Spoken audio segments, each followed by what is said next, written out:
Hi everyone, and welcome to Pause for Self-Care. A huge welcome if you're new here. I do hope you'll stick around, and I do hope you enjoy the content. To stick around, all you have to do is hit subscribe. I'd also love to hear from you, so yeah, comment below like everyone else. To my regular subscribers and those who leave beautiful comments for me, thank you so much. I really do appreciate it. And this video is actually for one of my regular followers who asked a question.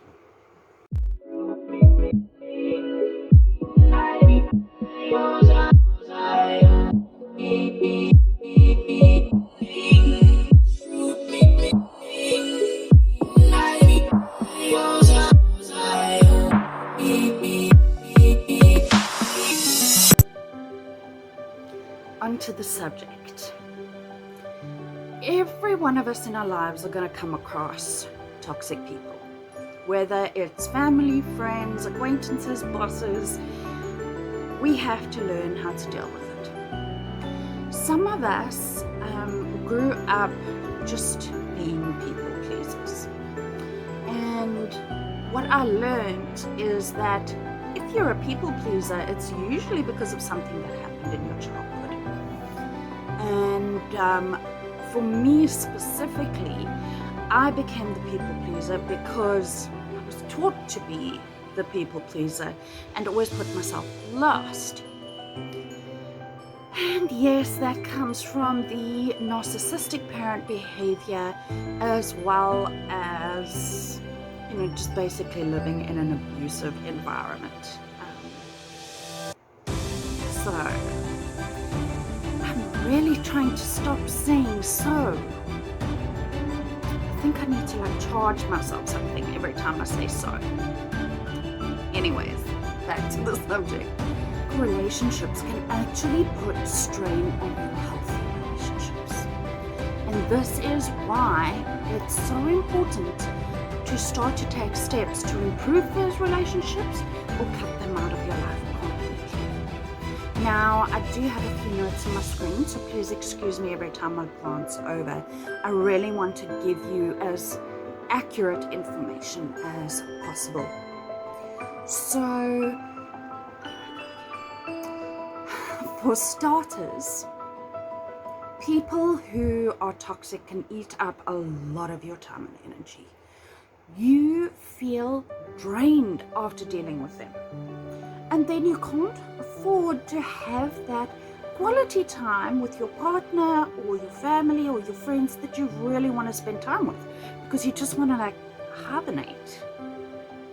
And you do. Another example is a friend who has a habit of arriving late and keeping you waiting. This is actually, to me, so rude. If I'm late to something serious has happened, but then I would have called you to tell you, look, I've got a flat tire or something has happened and I'll be running late. Or, hey, I've got completely lost, which happens very rarely. It is so important to have respect for other people's time. So, I'll go again. Oh, no, so.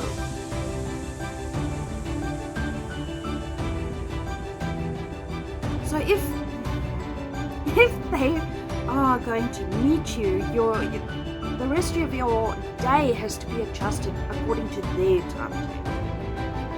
And yeah, that's why it's so incredibly rude.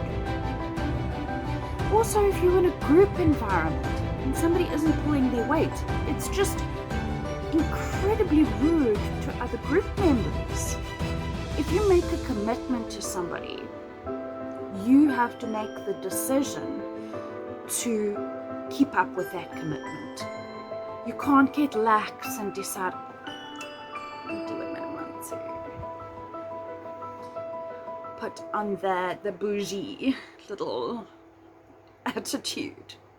No, If you have committed to something, step up and be there. You committed because you wanted to be there, didn't you?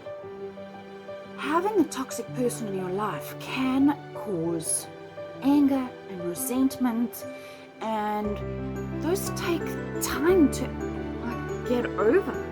So it is really important to take action when you see an issue repeating itself. If a person does it once and then apologizes and never does it again, or tries to not do it again, that's a different story. An apology is changed behavior. Remember that. An apology is not, "Oh, I'm so sorry, but," or "I'm so sorry," and then the behavior continues. An apology is noticing that your behavior was inappropriate and that you're going to change it. And that's a really important note to take when you are looking at toxic behavior. Those people really need to want better for your life as well as theirs. Red flags that you should notice. And if these things are there, it's time to take action. Self-absorption and self-centeredness, manipulation and emotional abuse, dishonesty and deceit, difficulty offering compassion to others, and a tendency to create drama and conflict. And yeah, that drama and conflict, narcissists love it. They thrive off it. If they can create drama somewhere and then watch it unfold, it is so good for them. They adore it, and it boosts them up and lifts their energy. And that's the most horrible, horrible thing. The first step in deciding whether you're going to eliminate somebody from your life, in other words, go no contact, or hopefully see a change and keep them in your life, is to tell them what the problem is. Now, you may want to actually do this in a public place so that there's no drama if you kind of expect it, and in a place that they will possibly hear you. And I think by starting this conversation, you need to say to them, "I'd really like you to listen to me." You really want to be in a position where you're going to eliminate as much drama as possible, because drama deflects from the main issue. Don't sink to their level of drama. Keep your cool. If you are an anxiety sufferer, maybe do something beforehand, like use essential oils, or maybe take a rescue tablet beforehand so you can keep your cool and you can be calm and collected. And always remember that if you are going to want to put something across, anger also just deflects from the issue. So if you feel yourself getting angry, rather say, "This conversation right now is upsetting me and I'm going to take a break. Can we continue in 5 minutes?" Very simply, gives you a little bit of time to take a breather and come back and have your say.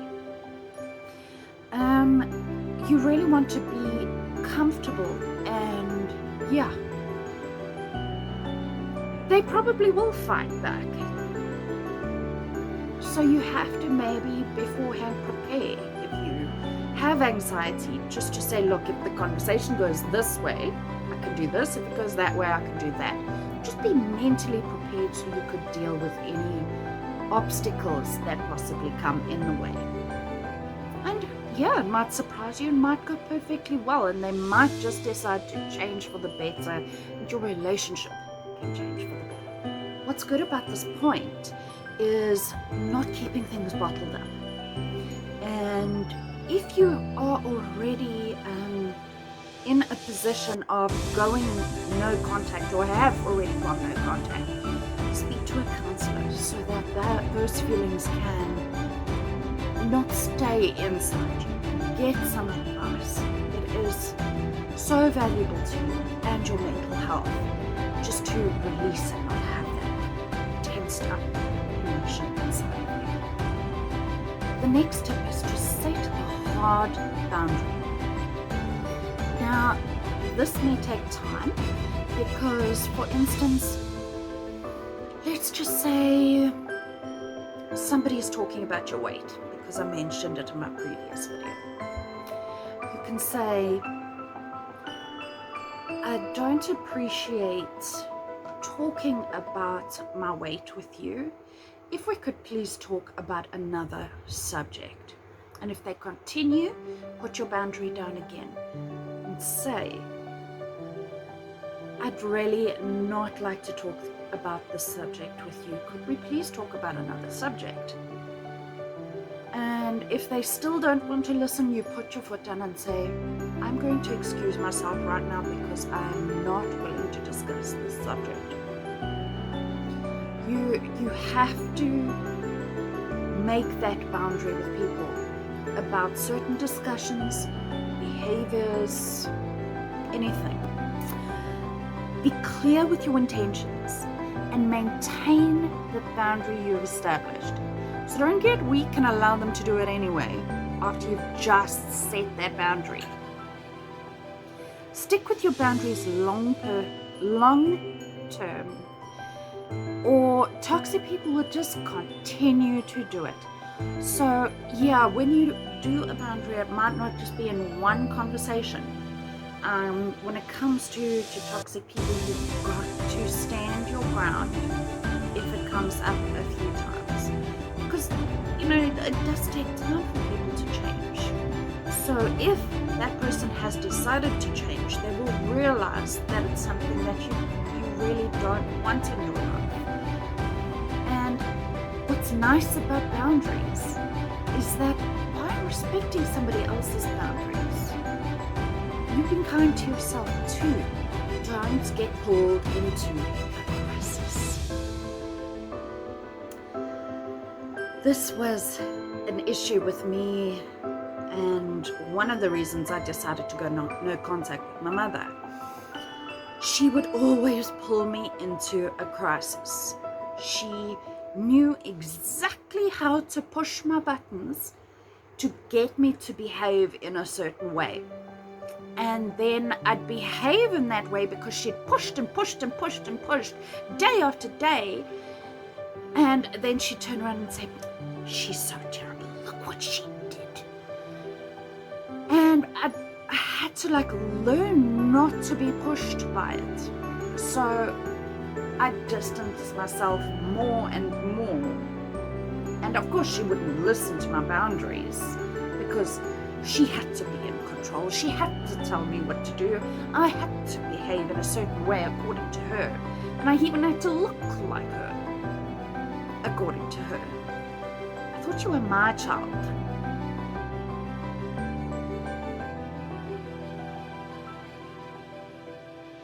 So my mother has a relationship with a friend. They live together. They've lived together since she got divorced, basically.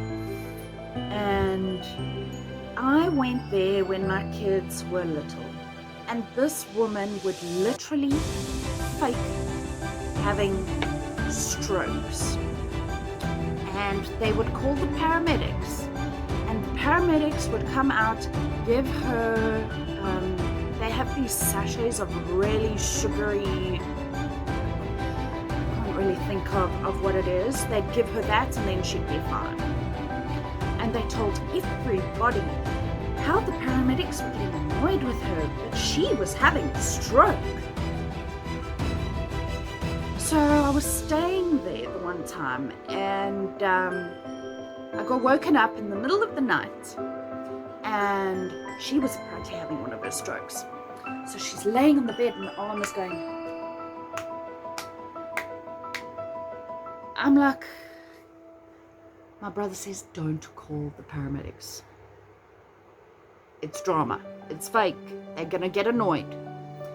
And I start to freak out. Anxiety takes over. I call the paramedics. The paramedics come and they say, please don't call us again.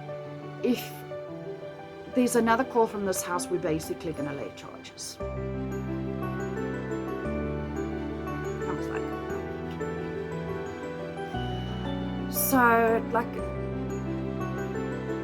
she was putting on an act the whole time to get this attention. Narcissists continuously have to be the center of attention. And if somebody else becomes the center of attention, they will do what they have to, including making you the scapegoat, just to get the attention back on you. It's sad, but it's a fact. Another tip I did mention before, talk to somebody and talk to a counselor. It's really important to get those feelings out. Speaking to a professional is best, but if you have a friend who is understanding, they can possibly set you in the right direction and just tell you that you aren't crazy. Because honestly, with toxic people, if somebody had to just say to me, you know what, you are not crazy, it would have made me feel so much better inside. But I sat with this guilt and this horrible toxicity, honestly, from them eating me up inside. And yeah, you just really need to know you aren't the crazy one. You're the one taking the brunt of the craziness and the toxicity. So take care of yourself. Up your self-care. That is the best thing you can do. Really look after yourself. Spend time with positive, caring people and let that circle grow. You may also want to start by putting some distance between you and this person. With my mother, I did it a few times. When my son was a baby, I stopped speaking to her for a few months. I went back to her. After I had my daughter, I stopped speaking to her for a while, and I went back. And then finally, I just decided I'd had enough. And yeah, I am really thankful for Tristan because he helped me put that into motion. And he spoke up for me. And yeah, as long as I live, I will appreciate that because my life right now is in so much of a better space. Because at that point in my life, it was so difficult to speak up and so difficult to set a boundary because it's like I was in a cult. Honestly, yes. I absolutely love Amanda Ray's channel. Amanda Ray is one of the ladies from Escaping Polygamy. And I can relate so much to the toxic relationships that she speaks about. And the control. It's so interesting to me. Relationships and people's minds are... I just find it so interesting. Yeah, so if that's your thing, have a look at Amanda Ray's channel. You'll be hooked. Absolutely hooked. A good way of putting distance between you is unfollowing on social media. These toxic people, they tend to be everywhere and they tend to try and push your buttons everywhere. So yeah, unfollow them. And look at your life and see what it feels like without having them in your life. See how much more peaceful it is. And it is so difficult, but you really have to make that decision. Do I want them in my life or not? And then, if all else fails, your boundaries, you're speaking to them. And all the positive things that you have tried to have this relationship be a healthy part of your life, if all those things don't work, say to yourself, look, it's really time now. We need to go no contact permanently. And it is so difficult, but you can love somebody from a distance. Where it comes to my mother, actually, I don't think I love her.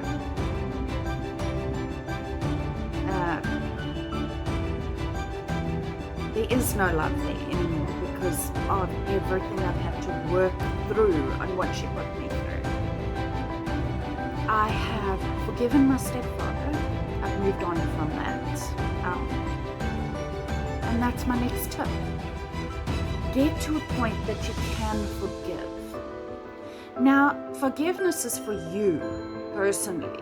It's not for them. And it doesn't have to happen instantly, and you don't have to tell them that you've forgiven them. The point of forgiveness is to say, look, what they did was not right. What they did affected me in this way. I have moved on. And I forgive them because of me, because I'm in peace in my life. In 20 years' time, I don't want to still be holding that toxicity inside me. I want to be at peace. I mean, really, will they be bothered about it in 20 years' time? Depending on the argument, they probably won't. They won't even give it a second thought because they are toxic people in general. They probably are narcissists. So they won't think about it. Narcissists tend to believe their own lies. So they'll probably always think that they were right. So yeah, that decision is really difficult to go no contact, and it really is difficult to finally get to a point where you just say, I forgive you because I'm over it, I've moved on, I'm okay. I know what you did to me. It doesn't make that thing better. It doesn't make you a better person. I'm doing it for me. And like I said, you don't have to tell them. Because it's for you. And that's where I'll end off. I hope I haven't waffled on for too long, but I think every point I put out there and tried to explain was a really good one. And if you have any questions, leave them below. I'll try to answer them to the best of my ability. Ask me on social, that's also fine. I'd love to try and help you with, from my experience as much as I can. Or I can direct you to a counselor. As a SADAG support group leader, I can give you the call center numbers and you can call a counselor. It is free. You don't need to pay for a counselor. Call the counseling line and speak to somebody, and they can take it from there and direct you. So yeah, thank you so much for joining me today. I do hope that you have positive relationships in your life and that you see how deserving your life is and that you deserve those positive and caring interactions. And yeah, remember to pause for self-care. Up your pause for self-care. Make it bigger and more beautiful as you deserve it. Until next time, remember to subscribe,